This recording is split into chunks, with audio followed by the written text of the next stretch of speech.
जय श्रीमन्नारायण।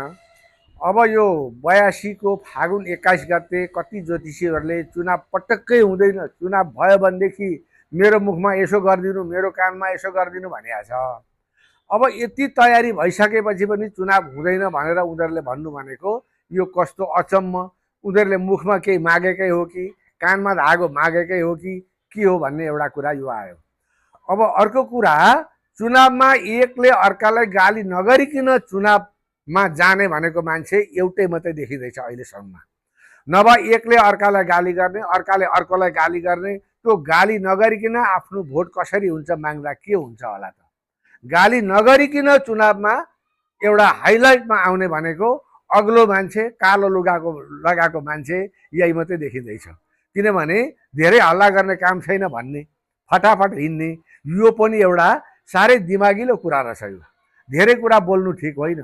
कोही भन्छन् म जस्तो भिजन भएको मान्छे संसारमै कोही छैन, म जस्तो जान्ने कोही छैन, म चाहिँ राष्ट्रमा आएँ भनेदेखि यो सबैमा यस्तो बनाइदिन्छु कि 5 वर्षभन्दा उता हुँदै हुँदैन, म जतिको जान्ने र मभन्दा बाठो मान्छे कोही पनि छैन। यो कस्तो अनौठो कुरा बोली जस्तो लाग्छ मलाई। यो बोलीले दिन आँटेको पनि ऊ जस्तो गतिलो मान्छे अरूको छैन भनेपछि त दिन मन नलाग्ने नै हुन्छ। किन घमण्ड त्यसरी गर्नु हुँदैन। अर्को कुरा, हामीले अहिले चुनावमा होस पुर्यायौँ न भनेदेखि भोलि हाम्रा भावी सन्तानले दुःख पाउनुसम्म पाउँछन्। योभन्दा अगाडि कति दुःख पाएको छ, अब पनि त्यो दुःख हामीले झेल्नु नपरोस् न, त्यसरी हामीले बुझ्नुपर्ने हुन्छ। हामीलाई के चाहिन्छ भन्दा धर्म पनि चाहिएको छ, हिन्दू धर्म पनि हामीलाई चाहिएको छ। अब हामीले गर्दै ल्याएका परम्परा ल्याएका गाई पुज्ने, गोरु पुज्ने, कुकुर पुज्ने, वृक्षहरू पुज्ने, नदी नाला पुज्ने, यो पनि हामीलाई धर्ममा पर्छन्, यो पनि हामीलाई चाहिएको छ।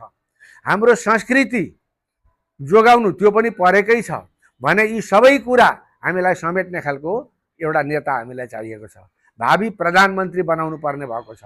तर अहिले नबुझेर हाम्रो परम्पराले, हाम्रा बुवाले पनि यसैलाई दिएको थियो, हाम्रा हजुरबाले पनि यसैलाई दिएको थियो, बुवाले पनि यसैलाई दिने, म पनि यसैमा दिन्छु, त्यो होइन। पुरानो ढल्छै ढल्छ, पुरानो मर्छै मर्छ, पुरानो नसकिकन नयाँ आउनेवाला चान्स हुँदै हुँदैन। त्यसकारण नयाँलाई पनि हामीले याद गर्नुपर्ने हुन्छ। अब यसैमा दिउँ भनेर मैले अहिले यसमा समर्थन त मैले कसैलाई गरेको छैन, गर्नु पनि हुँदैन। तर पनि हामीले होस पुर्याउनुपर्छ। हाम्रा एक्लै बुढाबुढी घरमा बस्नु नपरोस् न।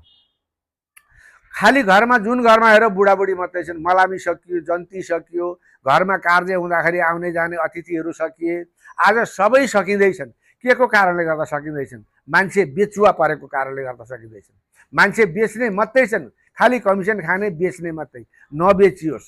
बाहिर गएका मान्छे पनि विद्वानहरू फर्केर आउन् न आफ्नो देशमा। आफ्नै देशमा आएर के छैन होला त हाम्रो नेपालमा, यो गर्ने एउटा भिजन नभएको मात्रै हो। एउटा राम्रो भिजन भएको मान्छे स्वदेशमा हुनु हो भने विकास हुँदैन होला त? विकास पक्कै हुन्छ नि। मुखले बोलेर मात्रै केही पनि हुँदैन, बोलेर विकास हुँदैन, गरेर मात्रै हुन्छ। गर्न सक्ने खालको मान्छे हामीलाई चाहिएको छ। घन्टी बजाउने हो कि, धमा बजाउने हो कि, मादल ठोक्ने हो कि होइन, अब कुनलाई के गर्नुपर्छ? घन्टी मात्रै भनेर हुँदैन, घन्टीमा पनि तिनै हिजोकै मान्छे पनि पसिया छन् कतिजना, त्यो पनि हामीले बुझ्नुपर्ने हुन्छ।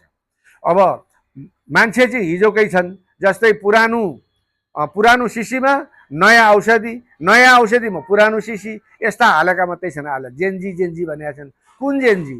सबै आज एमाले जेन्जी, अब यो काङ्ग्रेस जेन्जी, अर्को जेन्जी, सबै जेन्जी छन्। मान्छे त नाम मात्रै फेरिएको रहेछ नि। आखिरी भने हुने कुरा त केही पनि रहेनछ भने हामीले होस पुर्यायौँ न भनेदेखि हामी अझै पनि मर्छौँ। हाम्रो हुँदै गरेको, सुविधा पाउँदै गरेको यी पनि हाम्रा कटअप हुँदै जान्छन्। यो हामीले साह्रै सोच पुर्याउनु पर्ने हुन्छ। यो बुद्धि पुर्याउन भने हामी त्यसै मरे तुल्य हुने रहेछौँ। बल्ल बल्ल बल्ल बल्ल यो चुनाव कसरी हुँदैछ, यो चुनाव होस्। 21 गते, यो फागुन 21 गते चुनाव होस्। यो नहोस् भन्ने धारणा छैन, पक्का हुनुपर्छ। यो भइदिएन भने त अरू तहस नहस पक्कै पनि हुन्छ। यसमा चुनाव होस्, राम्रा मान्छे आउन्, राम्रा मान्छे हामीले चुनेर पठाउन पाऊँ। यसमा भनेको हाम्रो शुभ सन्देश छ, शुभ यात्रा भन्नुपर्छ। यो एउटा देश बनाउने यात्रा हो। देश बनाउने यात्रामा कसैले घृणा नगरिकन, झै झगडा पनि नगरिकन, आवेशमा नआइकन, अर्कालाई नहोच्याइकन राम्रो तरिकाले भोट मागौँ। हिजो नचिन्ने मान्छे आज आँसुका धारा बगाएका छन्, आज भुइँमा ढोक्दै हिँडेका छन्, बुढाबुढी मान्छेसँग अँगालो मार्दै हिँडेका छन्, कसैले रोटी पकाउँदै हिँडेका छन्, कसैले जुलेबी पकाउँदै हिँडेका छन्, कोही उखु बोक्दै हिँडेका छन्, म यी घर बनाएर बस्छु भनेका छन्। यी बस्छन् कि बस्दैनन्, यी पनि हामीले सोच पुर्याउनु पर्ने हुन्छ। जस्तै आज सुँगुरलाई चाहिँ हाम्रो राष्ट्रिय जनावर बनाउनु पर्छ भनेका छन्, गाई काटेर खानै पर्छ भनेका छन्। यस्तो खालको प्रवृत्तिमा आयो भनेदेखि हाम्रो के गति हुन्छ होला? आज बोल्नेले त्यति बोलेको छ, भोलि साँच्चै सत्तामा पुग्यो भने हामीलाई के गर्छ होला? दिउँसै टाउको काट्दै हिँड्दैन? त चन्दनै रहेछस्, त तेर्सो चन्दन लाउने रहेछस्, त ठाडो चन्दन लाउने रहेछस् भनेर हामीलाई के गर्छ होला? तैँले टुप्पी नपाल भन्न सक्छ हामीलाई, टुप्पी पाल्न दिँदैन, जनाइ उखेलेर फालिदिन्छ। यस्ता कुराहरू हामीले अहिले नै याद गऱ्यौँ भनेदेखि भोलि हामीलाई मार्छन् भन्ने ठुलो डर भइसकेको छ। उनीहरूका त के छन् भन्ने गुन्डागर्दीहरू पनि धेरै छन्। कस्ता अलिकति धर्म नभएको मान्छेलाई हामीले नल्याउँ, धर्म सम्झेका मान्छेलाई मात्रै हामीले ल्याउनु पर्ने हुन्छ।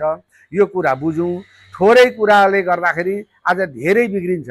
हाम्रा सबै भनेको मान्ने जतिलाई पनि हामीले आज सही ठाउँमा चाहिँ भोट जाओस् है, सही ठाउँमा चाहिँ हाम्रो मत जाओस् है भनेर बुढाखाडा सबै बसेर सल्लाह गरेर हामीले काम गर्नुपर्ने हुन्छ।